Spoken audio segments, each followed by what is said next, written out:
Hello. Hello, everybody. Nice to see you. Wow. That has been a crazy, crazy 2 weeks of my life. I don't even know if it's 2 weeks. It felt like 1 month just went boom. But we are a week from Somnium Connect, or actually after Somnium Connect. And not only have some new information and things I want to share with you, but I also want to reflect on the Somnium Connect itself, because wow, that was incredibly hard to organize, but also incredibly rewarding to have all of you there. Thank you for those who came. But let me start from the beginning. So for those who lived under the rock, Somnium Connect was the conference which we organized in Prague physically, and it was really, really cool to of course to showcase what we have been working on. As someone who doesn't like just PowerPoint presentations, we always strive to show things live. We always try our products to speak for ourselves rather than us pretending something and speaking for the product. So in that logic, we have organized the Somnium Connect, where we presented the Somnium VR1, the headset of course, but also the Somnium 3.0 update. And for the Somnium VR1, we had 5 different demo stations, allowing people to test VR1 in different conditions. Now, the first station was F-18 cockpit replica 1-to-1 with the Somnium VR1 flying in DCS, but also in mixed reality. So you see through mixed reality the real cockpit, and everything outside the cockpit, you see it's VR.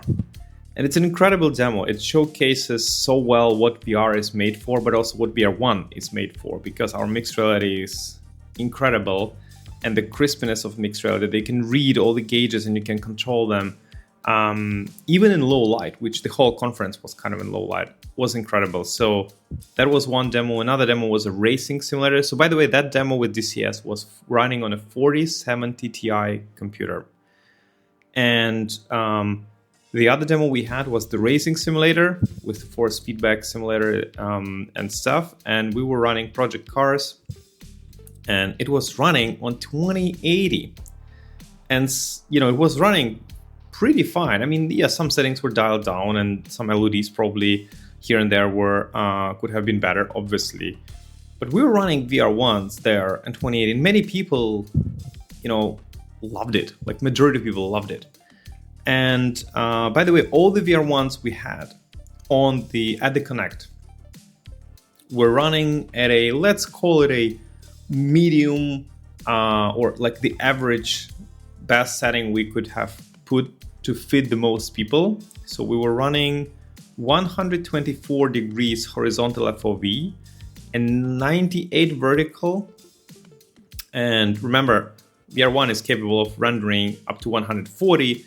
The real one, FOV, which most people will see, is around 130 horizontally and around 100 plus minus few degrees on the vertical side. So we were kind of running it in a safe zone, let's say, also for the performance reasons, of course. And we ran it at 85% render resolution, so 15% less than VR1 is capable of. I mean, you can even over render this stuff in VR1, but I'm just talking about that we ran it at 85%, but with sharpening on. And that creates a great combination, and people love the clarity. And again, as we had, I think we ran like 80 demos at Somnium Connect. So we're now approaching, if I count Flight Sim Expo and Somnium Connect, we're approaching around 200 plus demos of Somnium VR1. And I can firmly say that 95+% of people simply loved it. They take it on, blown away by clarity, blown away by mixed reality, blown away by sweet spot, brightness, colors, all of the usual stuff in VR1 they loved. But then, of course, there were some people who for example, didn't use aspheric lenses ever before, or used them just, at a glance somewhere, just tried it and were not used to it, and always used pancake lenses or Fresnel lenses. And some people, they had to accommodate to aspheric lenses. Also, we didn't have time to change settings at all. Like whatever we have dialed in, there were no offset, there were no settings trying to accommodate to your eyes. If we move warping closer, and the focal distance electronically move closer and further away from you, it was just set at 0, so that what you got. And again, vast majority of people loved it and had no problem. Some people needed some adjustments. We did some adjustments with David Haney, and I remember from Upload VR, and I remember he was feeling odd, I think, in some of the scenes, and we tried to put the offset to -2 millimeters, and as far as I remember, he said, well, yeah, that helped. So that is great. And I think, again, the amount of settings VR1 provides is unparalleled. You can dial it in and out in an incredible way. So we had the Microsoft Flight Simulator as well, with a portable simulator, physical, where people were able to fly it. We had Half-Life Alyx with Tesla suits. That was an incredible demo, and I think people loved it a lot. That demo was the most booked demo throughout the whole day. They had a list of people, and the day started at 10. We had 2 big slots for the demos. We had from 12 p.m. to 2, and then we had from 7 till 11:30. And at 11:30, we still had 3 people who were signing to try it. So the lights went on, the music went off, the after party finished, but there were some still people trying the Half-Life Alyx and VR1. So that was a lot of fun. And then was ET controllers showcase from TJ0, and they also had VR1 for their purpose and showcase. So again, there were plenty of possibilities for people to try VR1s, and I know many people tried many of the demos, and that's great. Another thing which was amazing for me is that some of the guys who ordered VR1s already came to Somnium Connect. And first of all, thank you guys. It was so nice to meet you. Our community is freaking amazing. And all of them came to me later after trying VR1, because I was super curious what they would think, and they loved it. And that to me was also very, very, very nice. And, I knew that this will happen. I mean, I knew that the VR1 is a very lovable headset. There's a lot of things you love about this headset. And just hearing it from them, and, some people hugged me, some people just shook my hand and stuff. That is important because they're, you guys are paying money, and the orders are still coming in, and you guys are paying money. And we want to do everything possible to make sure that this headset will serve you for 5+ years, and you will not even think to change to another headset. You will not even want to do that, because you would have a car, kind of like a car analogy, and you would not bother. So that is our goal. And as I said on the stage, the VR1 is in a good way over-engineered headset. It is, and boy, I think it delivers. So that's that. Of course, thanks a lot for all the YouTubers and journalists who came in. Scott from Road to VR, he wrote an article already, and I think him, who is not a sim guy or who is not an aspheric lens guy, I think he described all the things in the article pretty well. Overall, I think it was a positive article outlining what matters to us in terms of the quality, the brightness, and stuff. Now, for of course, David Haney from Upload VR, Tyrell Wood, Thomas Voodoo DE, Sadlace Bradley, Ilya from Vario, and many others who came in. There was around 100 people. We limited it to 100 people because the venue also had some limited space as well. But overall, it went very smooth. Both the demos for VR1 never crashed. We had never problems there. And not a single headset ever crashed on us, or we had to replace it. We had some spare headsets standing in the in the pyramid of headsets in the boxes in the middle, but we never need to use them because everything worked really smoothly. Very, very much. A lot of people said to us, as usually, that the headset is much more comfortable and smaller than it looked on the pictures, and than they thought it would be. So that was very positive to hear, and I can confirm that's what I was trying to say to people. Like, that's the whole point. The comfort is very subjective. For some people, yes, they will need some additional, straps to put in or whatever. I'm looking at you, Steve. But for many, it will be absolutely fine as is, like absolutely fine. So that's cool, and thank you again for coming. It was incredibly challenging to organize, of course, to put all those things together, but I think it went super smooth. We actually finished, we had more than 12 hours live stream, and we finished all the presentations just 15 minutes, slightly longer than we planned in the beginning of the day, which is incredible in terms of the having schedule. And we had so many partners. Thank you for partners for coming. Ultraleap, VR Engineers, Lynx, Hypervision, TG0, ISG, OMG, and Authenticity, and all other guys who came in, the Efficient Frontier, the Polygon, like all people who came in, incredible. I'm so happy that this happened.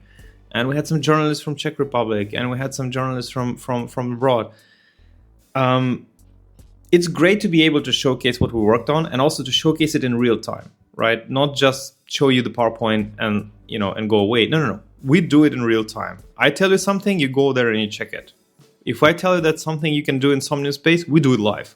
Shoda and me, we performed the Somnium 3.0 presentation live in VR, doing all things live. Don't trust me, trust your eyes. Look at that and try it later yourself.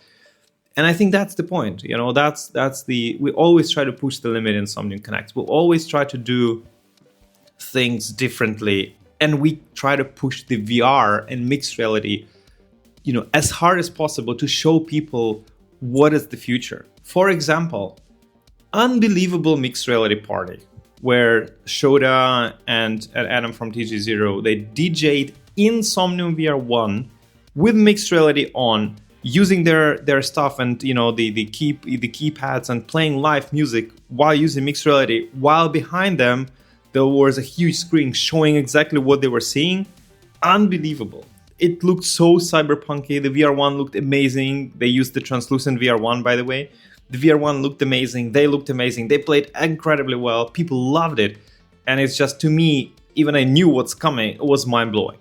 I knew what was coming, but it's still, my mind is absolutely blown. So thank you very much again for everyone who participated, our team worked really hard for this event as well. Thank you all who came in, who gave the feedback. That's just amazing to see the response and see all of you guys there, because it's a great opportunity to meet and chat about XR. Wow.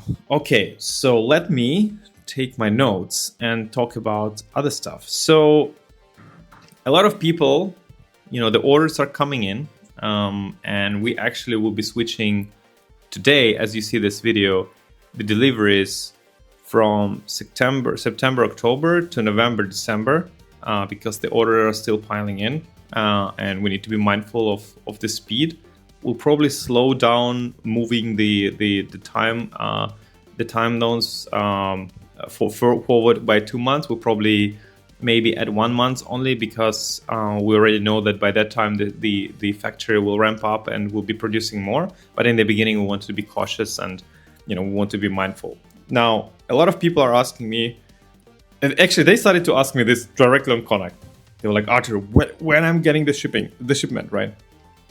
So I have some dates here in terms of the shipping timelines. So if I look here at my calendar, I can tell you that we, as you know, we are shipping both to Europe, the whole European Union, and a few other countries, plus UK, of course, and plus the US. So our headset, as you know, every headset needs to go through certifications.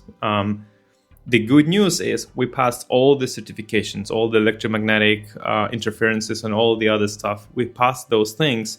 But after we pass the things, the lab where we do it takes some weeks to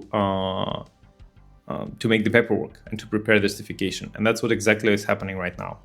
So we got an echo from the lab, which does certifications for Europe, the CE certifications, and they told us that they will have the certifications for us somewhere in the week of 5th to 9th of August, the week of my birthday. That would be a great gift. So we'll receive the certification there for Europe, and that's the week where we plan to start shipping, either that week directly, depending on when we'll receive the certification, or right the next week after that. So the factory is running. All the preparations have been happening, and all the production is being happening. But we plan to start shipping in the time frame I told you. And FCC and so the Canadian one, the FCC, another one, I don't remember how it's called, we will receive in the weeks after that. So they first release us the European one, and then they'll release us the US ones. And of course, once we receive the US ones, we'll start shipping the US one. It all should be happening in August. So that's awesome. And while we wanted to receive it, of course, and to start shipping in July, it's just just impossible. We are not allowed to start even shipping before we receive official paperwork for the certification, and we don't want to do any of that stuff without having the full paperwork done. Now, we talked a lot about what's in the box and stuff, and I think you will be very pleased with when you receive the VR1. I can tell you that I will be personally spending a lot of time in the factory next week and upcoming weeks. I will personally be checking every device which leaves the VR1, at least in the first 100 units which will leave the factory will be personally checked by me. And I know some people asked me to sign the headset with the black pen. Honestly, my heart bleeds to think about me signing the headset itself. So apologies if I won't do it. You will receive some special thank you letter in the box signed by me. So cannot wait to start shipping. I know some of you and myself as well, including, we're hoping to get the deliveries in July, but the timelines and what we received from the certification authorities, because it just it varies and it depends on them. So they got to know, and they let us know actually this week what will be the official timeline for the paperwork. Now,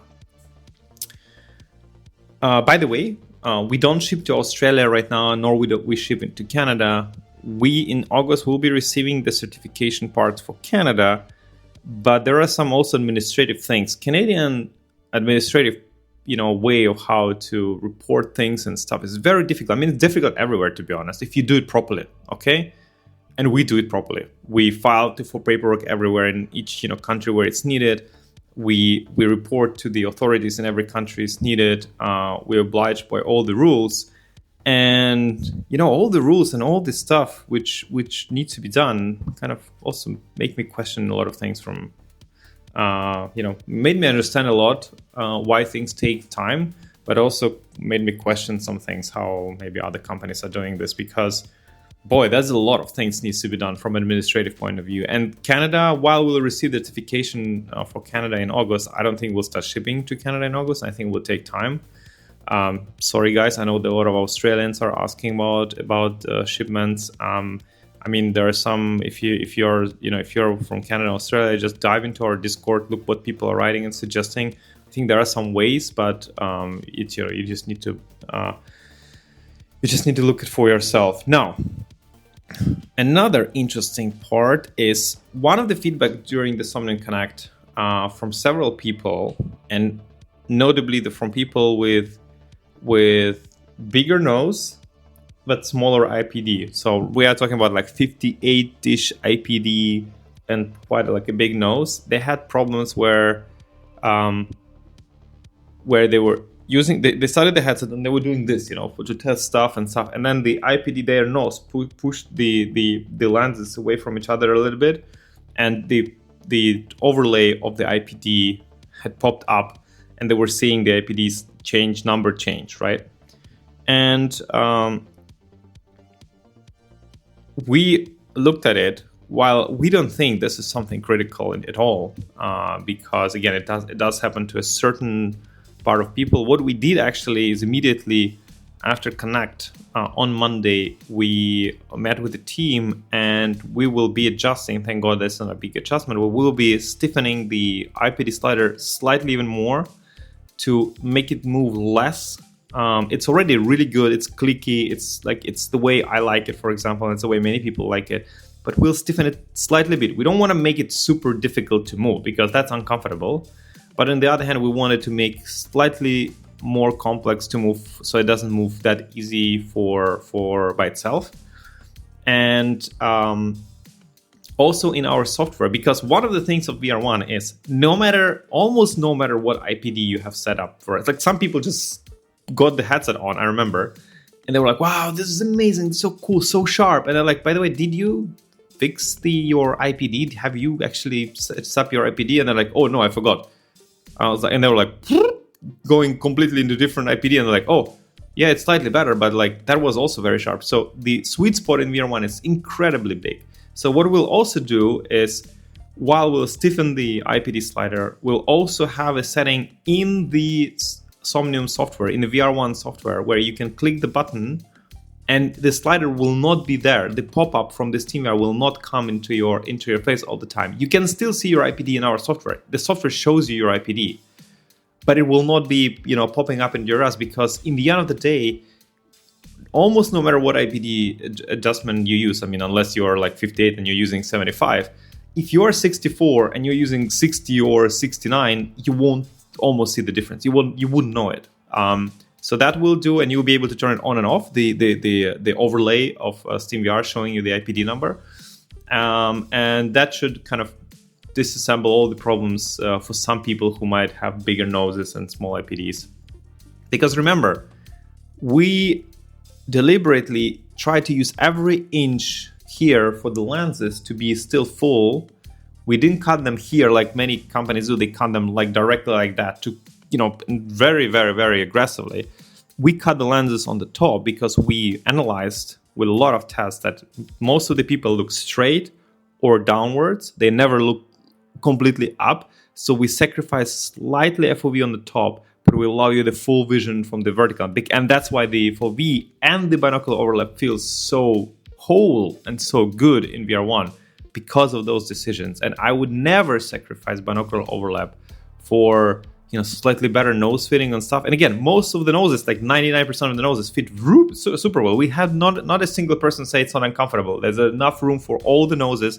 It's just that some big noses with some really tight IPD might be moving the IPDs, the lenses slightly if you do those things. And we'll put some videos, right, where people were just testing and doing this. And of course, then in this case, it might move. So that's the IPD slider. And again, thank God we can address it very fast. Another thing which we'll be doing, and that's another news I want to address, is we will be doing Somnium VR1 Meetups monthly in Somnium Space offices in Prague. So I'm planning to do that, and we are actually going to be purchasing the motion platform for simulators. We have a lot of great toys here, like Tesla suits, Tesla gloves, and Half-Life Alex, and of course all the simulators. And we'll be organizing the meetups to meet with community. We'll probably be selling some tickets, and again, it's not to make money.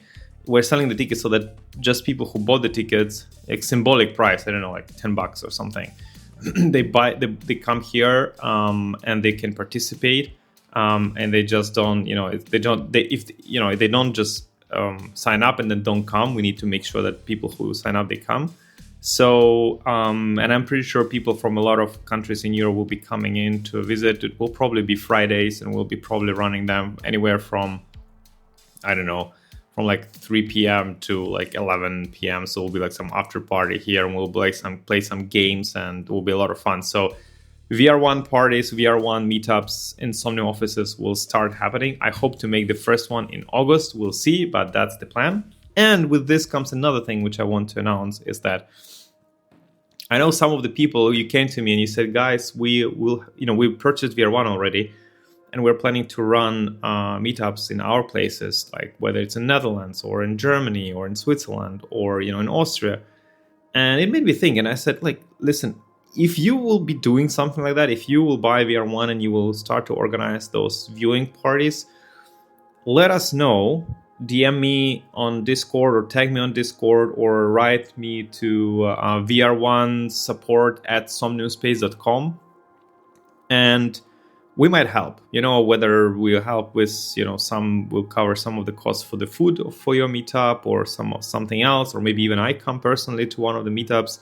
Let me know, because we want to spread the word and we want people to see VR1, because I think the moment when they see it, the moment when they experience it, they realize the difference between VR1 and the rest of the PC VR headsets. They truly do. And that's what we want to encourage. We want to encourage in a slightly different way than others are doing. Again, it's just from fans to fans, and that's what I love, and that's what I cannot wait to actually experience myself.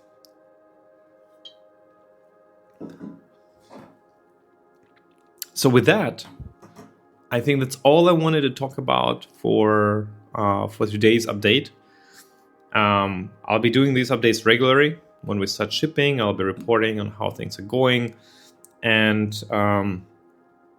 the VR1 is ready to hit the shipments and actually be shipped to you in terms of as a product. It's an incredible product. We're super proud of how it turned out. It's the headset it will be and is the headset of choice for me and for many others. I've seen reactions of some colleagues who traveled from abroad and first time tried VR1, and they were blown away. I've seen people in Somnium Connect, many people in Somnium Connect who tried VR1, and they were blown away completely.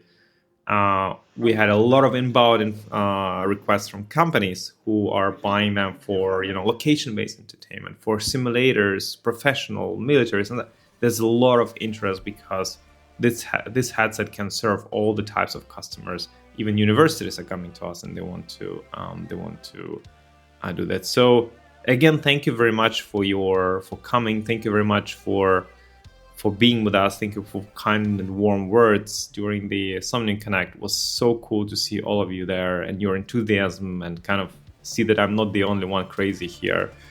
And I cannot wait to start talking to you when you'll be using VR1, and just we'll be debating which game we'll play next in VR and what game has the best visuals in VR1, and we'll be recording the Through the Lens videos together to each other and just having a great time.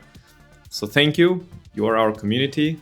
We are your headset provider, and we are bond forever together. So see you in the next update of Somnium VR1 and Somnium Space 3.0.